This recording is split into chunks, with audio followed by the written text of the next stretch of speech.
Not a whole lot on the log. The one thing that's not on the log, I know had people that were interested in that, but the kidnapping report out of Brookings County. So Sunday morning it was probably around 5:30 a.m. We had I think it was a deputy that notified an officer that the people involved in that kidnapping may have been on their way to Sioux Falls. And so he passed the information along. We had an officer that saw that vehicle about 7 a.m. That was near,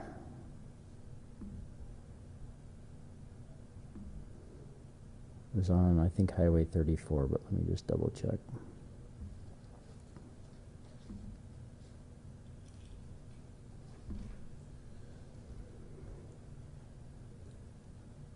Highway 38, I'm sorry. So we had an officer that was near Highway 38 and North La Mesa Drive, which is in city limits, and saw this vehicle, which was a blue Jeep Cherokee, drive past and looked like there was 2 or 3 people inside of it. And so the officer tried to stop it, and the Jeep took off at a high rate of speed. Because of the severity of the crime, and we had information that the suspect may have had some type of weapon, or at least access to a weapon, the officer continued to pursue that vehicle. And so it went basically from that area northwest through downtown and then ended up somewhere in the area of 12th Street and Cleveland Avenue. The officer lost sight of the Jeep, and then it was another officer found it parked near 15th Street and Cloudus Avenue. It was locked up, nobody was around it, and then we ended up finding the victim, and then there was another woman near, they had been in the vehicle, they were found near 18th Street in Cleveland, and they were not harmed. So it sounds like the suspect had walked away, so we're not sure where he went, but that was pretty much the end of our involvement. So we relayed that information back to Brookings County, and obviously they're the lead agency. What time does the officer saw that one vehicle parked? When it was found,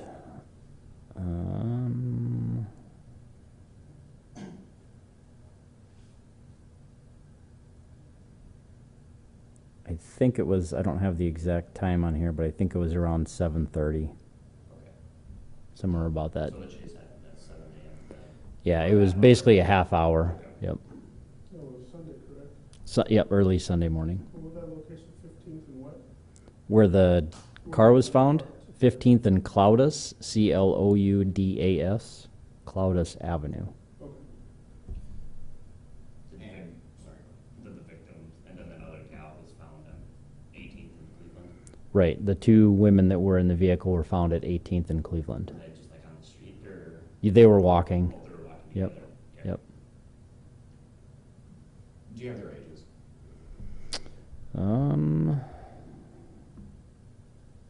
I probably do. Let me double check.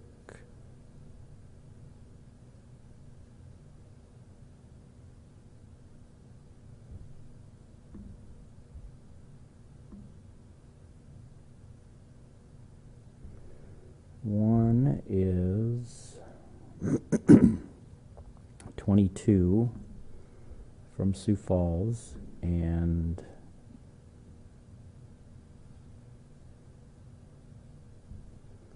the other is 29 from Brookings. Was the victim the 29-year-old from Brookings? I would guess, let me see if this says in here.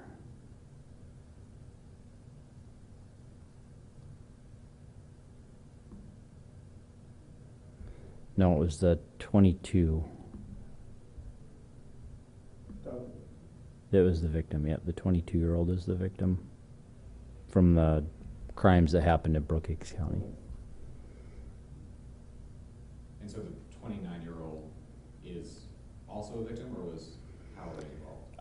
I don't know. That person was in the vehicle, so you'd probably have to contact Brookings to find out details of that. I don't have all the details of what happened up there, so. But they were walking together. They were together, yeah. They had been in the vehicle during that pursuit, and then they were found walking together.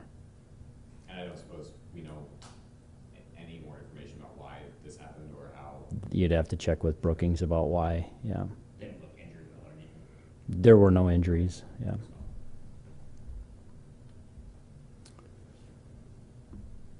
Right. So the aggravated assaults, almost all of those are domestics. We had a few strangulation cases, a few threats, nothing big from those. We did have one that was not domestic, but we don't have a whole lot of information. So this was a guy just before 3 a.m. that showed up at a hospital with some stab wounds. He gave, I'll just say, extremely limited details. He did say that at one point that he was jumped by two guys, and he said there, I think one of them was a black man, which was what he said the suspect was, and I think, let me just double check on the other one.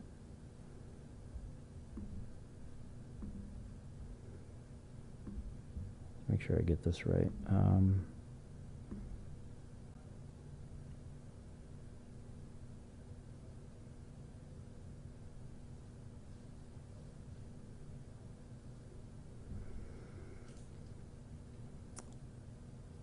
Not that. He did, yeah, he basically said he didn't want to do anything with it, and he was going to be taking care of it himself. So the two guys, he said one of them was a black man and the other was a Native American man, and they jumped somebody else. He stepped in to stop the assault, and then they attacked him. So that was the one little bit that he gave us. And he said that it happened near Madison Street and Western Avenue, somewhere in that, not necessarily on that corner, but somewhere in that area. That's kind of the best he was able to give us. But like I said, there's not a whole lot of details he had, so we'll start looking into that to see if there's any other information that we can gather. So, Do you have the age? yeah.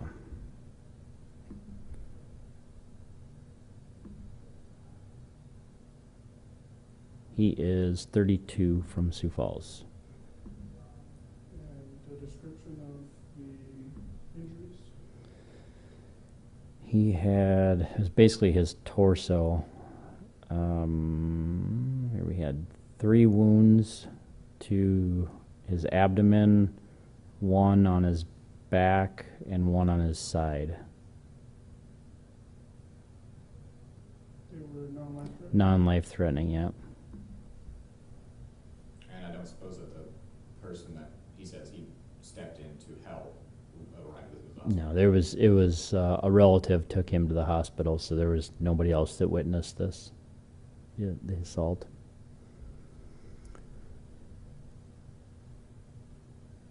So nothing else, I guess, big out of the aggravated assaults. The 2 assaults were simple assaults. Burglaries, we had a couple of apartments that were entered, a garage that was entered, and then just some information. Nothing big from the disorderly conducts. A lot of trespassings in there. The embezzlement was a car that was loaned out.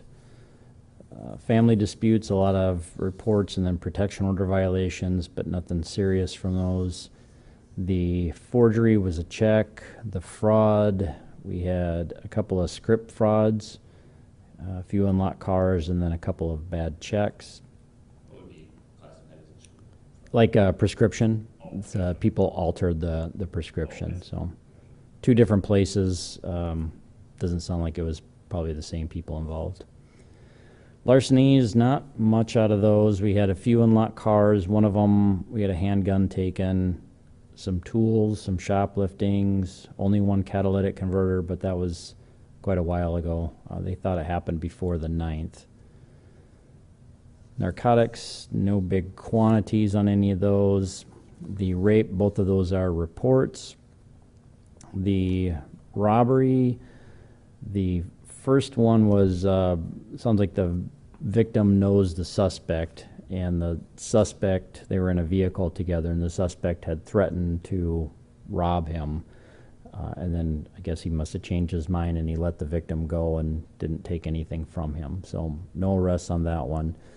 The other, that was a guy that was walking near 11th Street and Menlo Avenue, and he said there was a man that came up to him and basically wanted his phone. He said, "Give me your phone or I'm going to shoot you."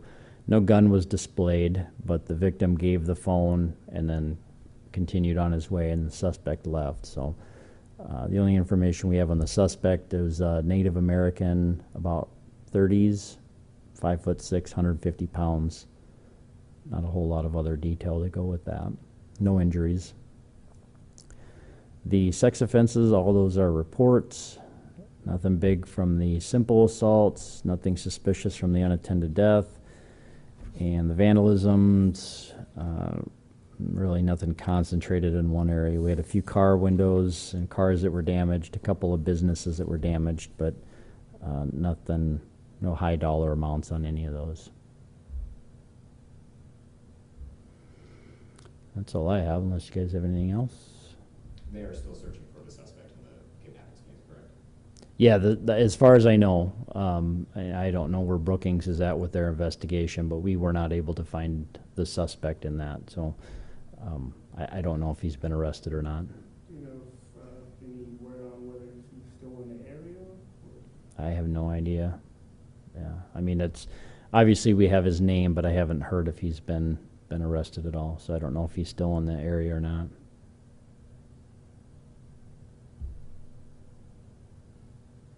Anything else? Okay, thanks.